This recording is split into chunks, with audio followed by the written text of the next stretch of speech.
एक छोटे से गांव में अमन नाम का लड़का अपनी मां के साथ रहता था।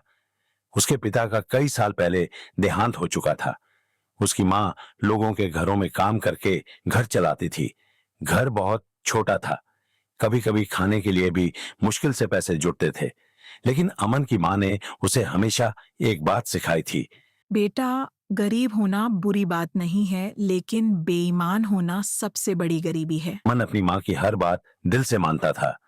एक दिन स्कूल से लौटते समय अमन अपने दोस्त रोहित के साथ सड़क से गुजर रहा था।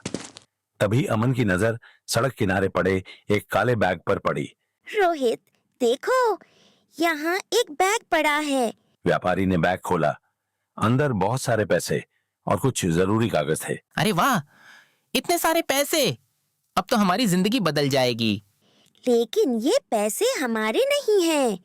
कौन देख रहा है? हम चुपचाप रख लेते हैं। अमन कुछ देर सोचने लगा। उसके मन में अपनी मां की बातें घूम रही थीं। ईमानदारी इंसान की सबसे बड़ी दौलत होती है। अमन ने तुरंत बैग बंद कर दिया। नहीं रोहित, हमें इसका असली मालिक ढूंढना चाहिए। थोड़ी दूर जाने पर उन्हें एक बूढ़ा आदमी परेशान हालत में इधर उधर खोजते हुए दिखाई दिया। बेटा, क्या तुमने कहीं एक काला बैग देखा है?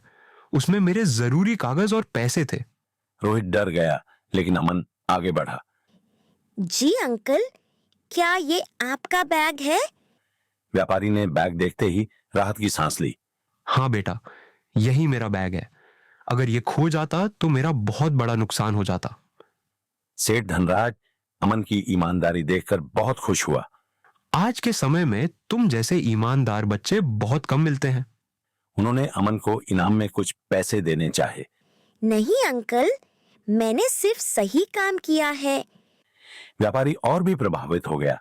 तुम्हारी सोच बहुत बड़ी है बेटा। फिर उन्होंने अमन की पढ़ाई का पूरा खर्च उठाने का फैसला किया। जब अमन घर पहुंचा और सारी बात अपनी मां को बताई, तो उसकी मां की आंखों में खुशी के आंसू आ गए। आज तुमने साबित कर दिया कि सच्चाई और ईमानदारी कभी बेकार नहीं जाती। अमन मुस्कुराया। उस दिन उसे समझ आ गया कि इंसान की असली पहचान उसके अच्छे कर्म होते हैं, पैसे नहीं।